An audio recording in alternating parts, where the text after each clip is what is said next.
In a safe house of the FBI in Linton, this beautiful girl Jennifer is a specially protected witness of the government. She is known as a skilled sniper, having worked in the military but now retired. She had requested discharge to live a secluded life, growing vegetables and raising fish, but finding it mundane, she turned to brokering for two international arms dealers, Hector and Adrian. She was involved romantically with both, and now she is the target of their pursuit. Upon learning of her pregnancy, she decides to abandon this dangerous path and stand as a witness against the two notorious arms dealers in exchange for a peaceful life for her unborn child. She believes that the police are underestimating the notorious arms dealer. He is a cold-blooded person, using any means to achieve his goals, truly terrifying and difficult to deal with. Even this safe house might be in danger. Suddenly, a special agent is shot dead instantly. Realizing the imminent danger, the Black Ops agent immediately calls for backup. However, his teammates outside have been sitting idly playing games for some time. Acting on his own, he quickly gets hit and tumbles down the stairs. Without waiting for consent, she drags the Black agent to safety and swiftly administers first aid. She then goes to the bathroom and gathers all the essential tools to create a small-range explosive bomb.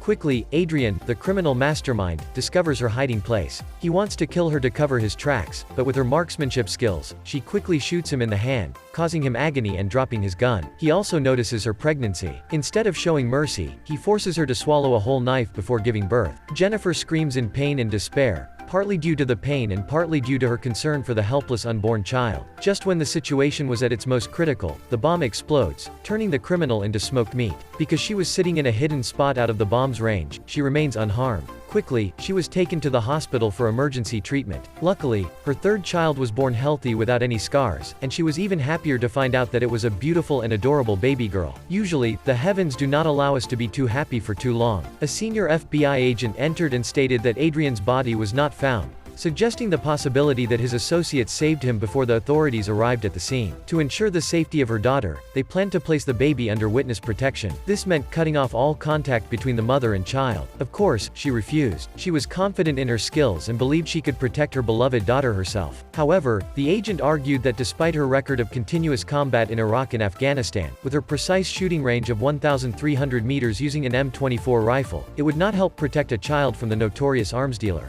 She was handed a paper relinquishing her parental rights and was left alone. Suppressing her pain, she made her way to the bedside of the Black Ops agent she had just saved. She told him she would comply with the FBI's orders on the condition that he must protect the baby and find her a good family. She requested regular updates on the baby, especially on each birthday, and insisted that any information related to the child, no matter how small, must be communicated to her immediately. And of course, the Black Ops agent would never refuse a request from the person who saved his life. Quietly, she gazed at her little daughter one last time through the glass and left. She sailed far out to find an old comrade, Johns, who had retired. She had moved to the remote and icy region of Alaska to live in obscurity. Johns took her to a secluded house deep in the mountains to hide from the eyes of the criminal boss. He told her that an old soldier like him was not rich, but if she needed any help, she just had to call out to him. He would be ready to assist. However, for their safety, she wanted both of them to behave as strangers who had never met before. Time flies like the increasing land prices in the countryside. In the blink of an eye, 12 years have passed. She survives by hunting wild animals to put food on the table. One day, a letter arrives at her place. This time, it's not the usual picture of her daughter, but just a brief encrypted message and a time mark. She senses trouble. Immediately, she gears up, ready for whatever may come her way. When she arrived at the meeting point, the person picking her up was the Black agent. He informed her that the FBI had just captured 6 henchmen of the Kingpin Hector. He handed her a photo found on them and said that there might be some action directed at her daughter. Entranced by the picture in her hand, it was the first time in 12 years that she learned her daughter's name was Zoe.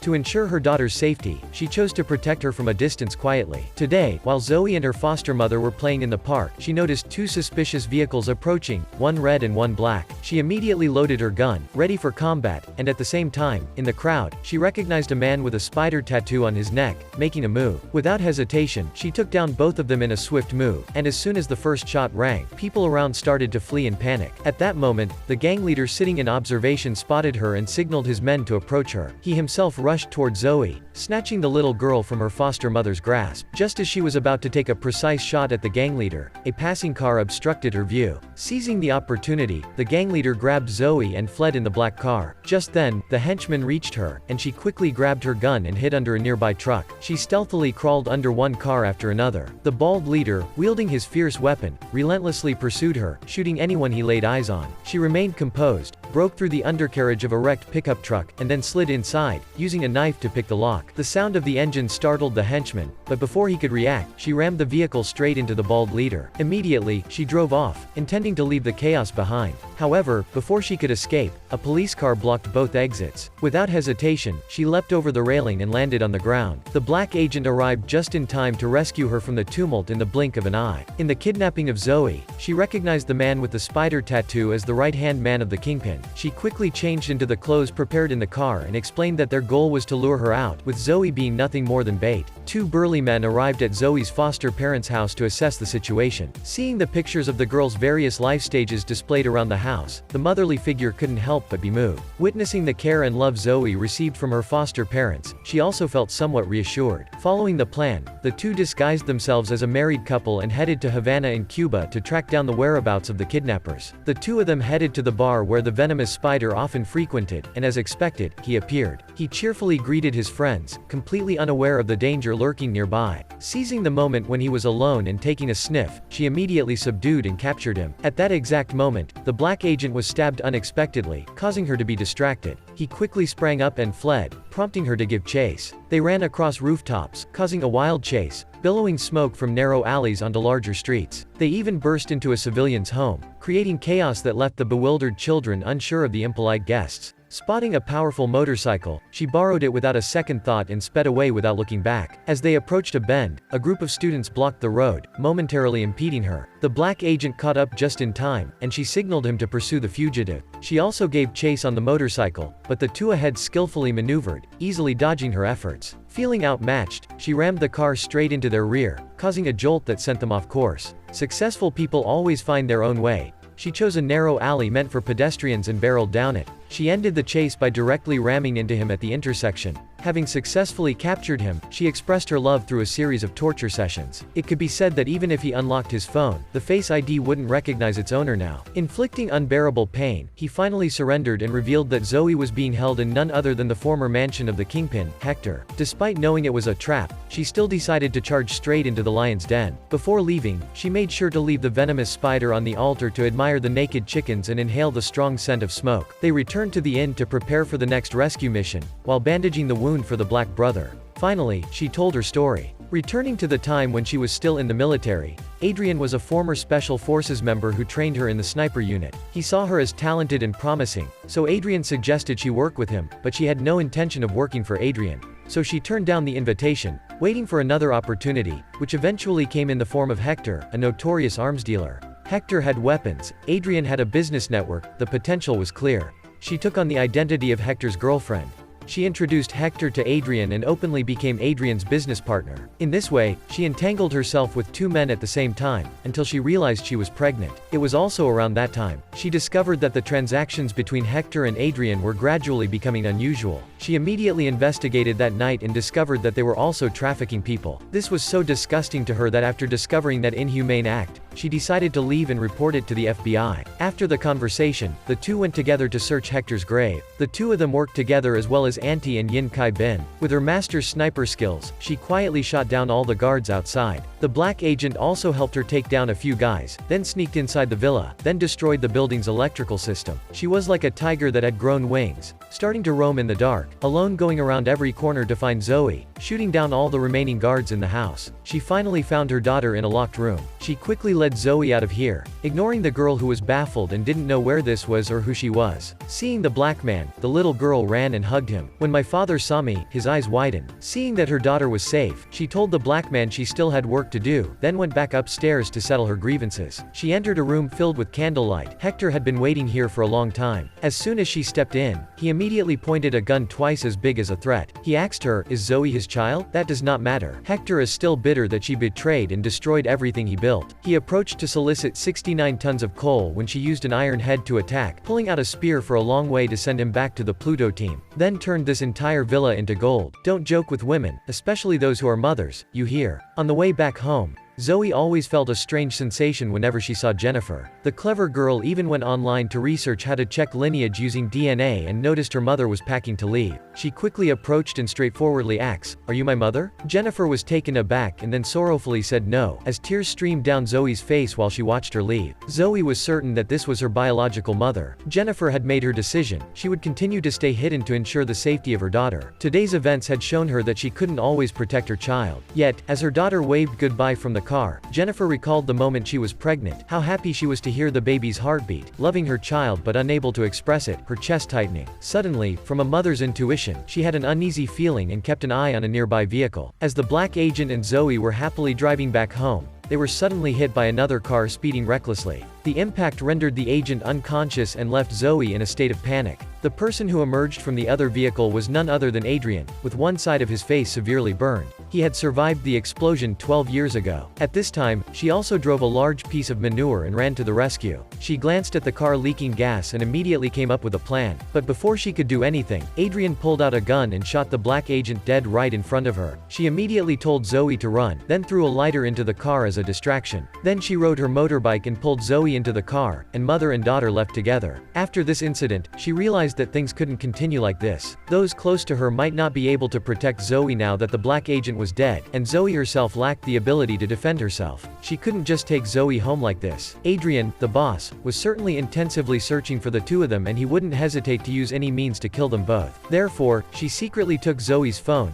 obtained her foster mother's number, and called her, explaining that the girl would be with her for a short while. Zoe needed to learn how to survive and protect herself from the imminent danger. The foster mother understood the situation and agreed. After successfully persuading the foster mother, she bought a discounted car and stocked up on groceries and necessary supplies from a convenience store for the upcoming period. She then moved back to her old wooden house in the woods to hide. Here, she decided to teach Zoe how to adapt to wilderness life and all the necessary survival skills. From getting acquainted with the car to learning how to shoot, she imparted everything with the hope that it would benefit her daughter in the future. Initially, Zoe wasn't pleased about being forced here, but in order to get back home quickly, she had no choice but to listen to her. After the shooting lesson, she discovered Zoe playing with a pack of young wolves near the house. She warned Zoe that wolves were not pets and that they were very dangerous. Suddenly, Zoe's face turned pale, because behind her was the mother wolf slowly approaching. She calmly turned around to assess the situation, then signaled for Zoe to run. The mother wolf chased after them and was shot with a single gunshot. Zoe thought she had wounded the mother wolf, but it turned out it was just a warning shot with salt to scare them away. Day by day, Zoe's skills improved, showing a natural talent in this area. Truly a chip off the old block, not just in looks but also in abilities. She also gave Zoe a weapon to wear for self-defense. One day, Zoe discovered that the mother wolf had been trapped and injured. Zoe wanted to help them, but her mother said that if their mother died, they had to learn to survive on their own, or they would perish. We couldn't change that. However, even after her daughter fell asleep, she went alone to the wolf den to bring food for the mother wolf. The next morning, she woke up and couldn't find Zoe anywhere. Immediately, she took the gun and went to look for her. It turned out that Zoe was feeding the wolf pack. When Zoe wasn't paying attention, a young wolf bit her hand,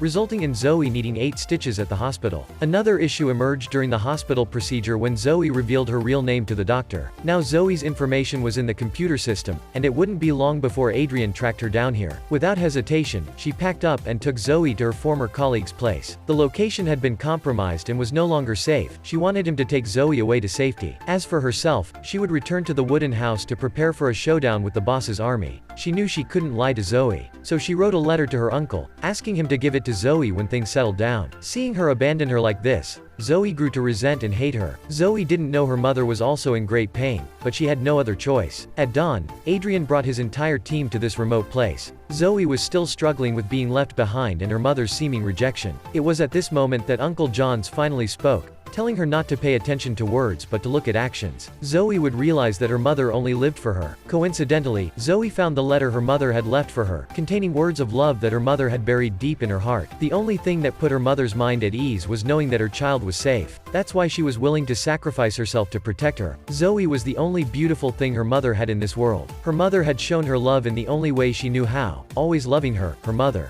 Zoe quietly shed tears and folded the letter back. She decided to return to her mother, and when her former colleague discovered this, she had already driven far away. During this time, Adrian had led his men to approach the house. Upon receiving orders from Adrian, all his subordinates raced to surround the house from all sides. The reckless ones who led the charge were blown to pieces by mines. When a cautious young man got out of the car to defuse the mine, he was instantly stabbed in the throat. Adrian was not one to play fair but rather extremely cunning. He attached a mine to a car, then set it to drive back to the wooden house. Boom! The house exploded into a million pieces, but there was no sign of Zoe. Instead, it was the body of the person who had come to check. She had stolen the clothes and disguised herself as one of them. She overheard on the radio that they had discovered Zoe driving toward the house. Quickly, she mounted her horse and chased after her. On this side, the slippery snow caused Zoe's car to crash into a boulder. Immediately, a driver arrived, and Zoe got out of the car and ran but was quickly captured. The young girl didn't hesitate to use the weapon her mother had given her to resist, but the strength of a 12-year-old was no match for an adult. Zoe was lifted into the car and taken to Adrian. She pulled out her gun and shot the man beside her. Then she shouted for Zoe to jump out of the car and directly fed the other man a deadly dose. She handed Zoe a helmet and sped away, taking out a few pursuers on the tail as she drove. Both of them climbed to the sniper positions she had prepared on the trees. Zoe held the binoculars while she aimed and shot. The two of them also took care of the remaining pursuer. However, their positions were too exposed and they were immediately discovered. A red dot appeared on Zoe's forehead, and Adrian contacted her through the radio, proposing that they meet alone for one final showdown. Zoe tried to stop her, but she was determined to go. She would rather face death herself than let Zoe be in danger. She got down with Adrian, immediately threatening her to take off her disguise and throw away all the guns on her.